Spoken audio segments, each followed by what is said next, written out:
সাহিত্যর মতো কাজী নজরুল ইসলামের জীবনও ছিল বিচিত্র আর বহুবর্ণিল। তার সেই জীবনের কতটুকুই বা আমরা জানি। নজরুল গবেষকদের লেখা বিভিন্ন বই ও পত্রিকা ঘেঁটে এখানে বিদ্রোহী কবি সম্পর্কিত 20টি তথ্য তুলে ধরা হলো, যেগুলো আপনি নাও জেনে থাকতে পারেন। 1. নজরুলের জীবন কোনো নিয়মের জালে আটকা ছিল না। যখন যা ভালো লাগতো তিনি তাই করতেন। দিন নেই রাত নেই, হৈ হৈ রব তুলে উঠে পড়তেন কোনো বন্ধুর বাড়িতে, তারপর চলতো অবিরাম আড্ডা গান। 2. নজরুলের লেখার জন্য কোনো বিশেষ পরিবেশ লাগতো না। গাছতলায় বসে যেমন তিনি লিখতে পারতেন, তেমনি ঘরোয়া বৈঠকেও তার ভেতর থেকে লেখা বের হয়ে আসত। 3.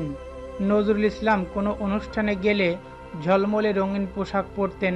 কেউ তাকে রঙিন পোশাক পরার কারণ জিজ্ঞাসা করলে বলতেন, রঙিন পোশাক পরি অনেক মানুষের দৃষ্টি আকর্ষণ করার জন্য।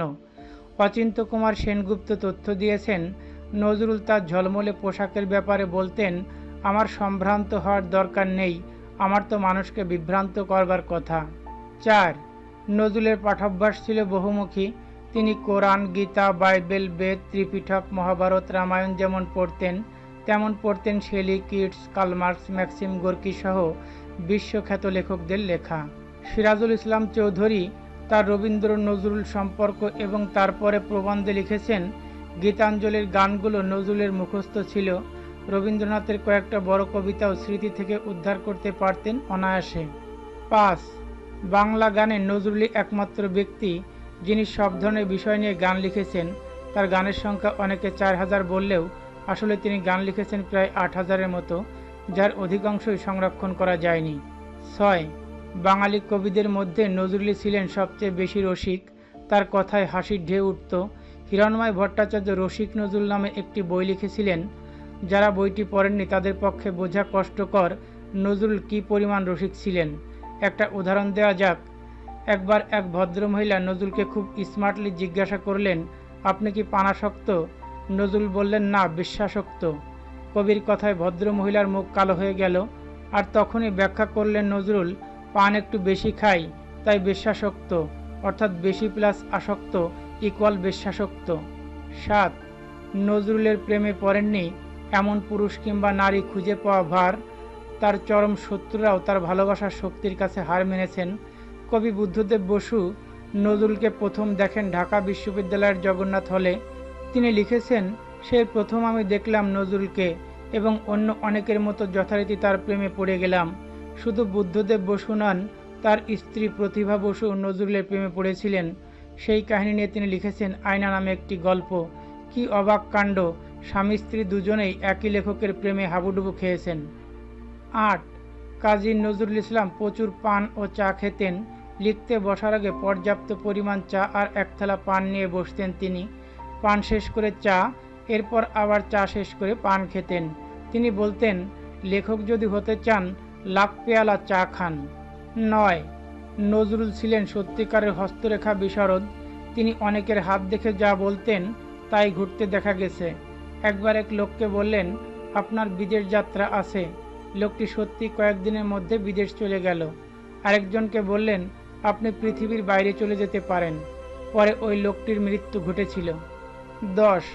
মাঝে মধ্যে রাগান্বিত হলে নজরুল তার সামনে যদি কোনো বই খাতা পেতেন বা কাগজ পেতেন তা ছিঁড়ে কুচি কুচি করে ফেলতেন। 11. অর্থের ব্যাপারে নজরুল ছিলেন ভয়াবহ বেহিসেবি। হাতে টাকা এলেই তার বন্ধুবান্ধব নিয়ে আমোদ ফুর্তি করে শেষ করে দিতেন আর বলতেন, আমি আমার হাতের টাকা বন্ধুদের জন্য খরচ করছি, আর যখন ওদের টাকা হবে ওরাও আমার জন্য খরচ করবে, চিন্তার কোনো কারণ নেই। 12. নজরুল তার 2 পুত্রের ডাকনাম সানি এবং নিনি রেখেছিলেন। সানি ছিলেন কাজী সব্যসাচী আর নিনি ছিলেন কাজী অনুরুদ্ধ। কাজী নজরুল ইসলামের 2 জন প্রিয় ব্যক্তি সানিয়াত সেন ও লেলিনের নাম অনুসারে সানি এবং নিনি এই 2টা নাম রেখেছিলেন। 13. নজরুল তার সন্তানদের খুব ভালোবাসতেন, এমনকি তিনি তাদের নিজ হাতে খাওয়াতেন আর ছড়া কাটতেন। সানি নিনি 2 ভাই ব্যাং মারে ঠুই ঠাই, কিংবা তোমার সানি যুদ্ধ যাবে মুক্তি করে চাঁদপানা, কোল নেওটা তোমার নিনি বোমার ভয়ে আতখানা। 14. নজরুল ছিলেন সত্যিকারের জনদরদী মানুষ। একটি ঘটনা দিয়ে তার প্রমাণ দেওয়া যেতে পারে।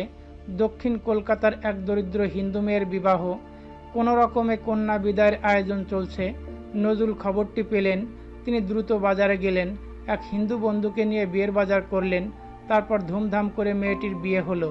মেয়ের বাবা নজরুলকে প্রণাম করে কাঁদতে কাঁদতে বললেন, আমরা আপনাকে ভুলব না কোনো দিন। এমনই ছিলেন কবি। তার বাড়িতে সাঁওতাল, গারো, কোল সবাই দল বেঁধে আসতেন, আপ্যায়িত হতেন উৎসব সহকারে।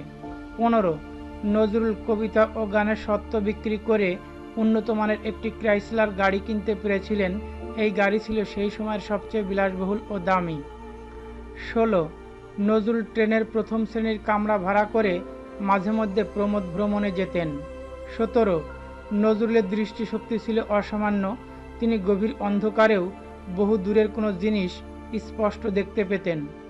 18 নজরুল ছিলেন অসম্ভব রকমের ক্রীড়াপ্রেমী। সময় পেলেই তিনি ফুটবল খেলা দেখতে স্টেডিয়ামে ছুটতেন বন্ধুবান্ধব নিয়ে। যেদিন বাড়ি থেকে সোজা খেলা দেখতে যেতেন, সেদিন দুই পুত্র সানি আর নিনিকে সঙ্গে নিতেন। একবার খেলা দেখতে গেছেন, স্টেডিয়ামের পাশে বসে আছেন হুমায়ুন কবির। খেলা ভাঙার পর ভিড়ের মধ্যে দুই পুত্র খানিকটা আড়ালে চলে গেল। হঠাৎ পেছন থেকে নজরুলের হাঁক ডাক শোনা গেল, সানি কোথায়, নিনি কোথায়? মাঠ শুদ্ধ লোক হাঁ করে নজরুলকে দেখছে। এরই মধ্যে দুই পুত্রকে ঠেসে ধরে ট্যাক্সি করে বাড়ি নিয়ে এসে তিনি স্বস্তির নিঃশ্বাস ফেললেন। 19 নজরুল বেশ দক্ষ দাবারও ছিলেন। যেদিন বিশেষ কোনো কাজ থাকতো না, সেদিন তিনি দাবা খেলতেন। খেলায় এমন মগ্ন হতেন যে নাওয়া খাওয়ার খেয়াল থাকতো না। মাঝে মধ্যে নজরুলের বাড়িতে দাবার আসর বসাতে আসতেন কাজী মোতাহার হোসেন ও হেমসোম। 20 কলকাতায় নজরুলের 3তলা বাড়ির সামনে ছিল একটা নেড়া মাঠ। খেলা নিয়ে বহু কাণ্ড ঘটেছে ওই মাঠে। একবার জোর ক্রিকেট খেলা চলছে। নজরুল গ্যালারি অর্থাৎ বারান্দায় দাঁড়িয়ে খেলারত তার দুই পুত্রকে জোর উৎসাহ দিয়ে যাচ্ছেন। এর মধ্যে বড় পুত্র সানি এলো ব্যাট করতে। প্রথম বলেই 6। নজরুলের সে কি দাপাদাপি! ঠিক পরের বল আসার আগে তিনি চিৎকার করে বলে উঠলেন, সানি ওই রকম আর একটা মার। ব্যাস, বাবার কথায় উত্তেজিত হয়ে দিকবিদিক জ্ঞান শূন্য হয়ে ব্যাট চালালো পুত্র। ব্যাট অবশ্য বলে লাগলো না, লাগলো উইকেট কিপারের চোয়ালে। বেশ রক্তারক্তি অবস্থা। অবশেষে খেলা বন্ধ করা হলো। এমনই নানা রঙের মানুষ ছিলেন নজরুল। তার জীবনে দুঃখ কষ্টের অভাব ছিল না, আবার রং রূপেরও অভাব ছিল না। পৃথিবীর খুব কম মানুষই বোধ হয় এমন মহাজীবনের অধিকারী হন। বুদ্ধদেব বসু যথার্থই বলেছিলেন, কণ্ঠে তার হাসি, কণ্ঠে তার গান, প্রাণে তার অক্লান্ত আনন্দ, সব মিলিয়ে মনোলুণ্ঠনকারী এক মানুষ।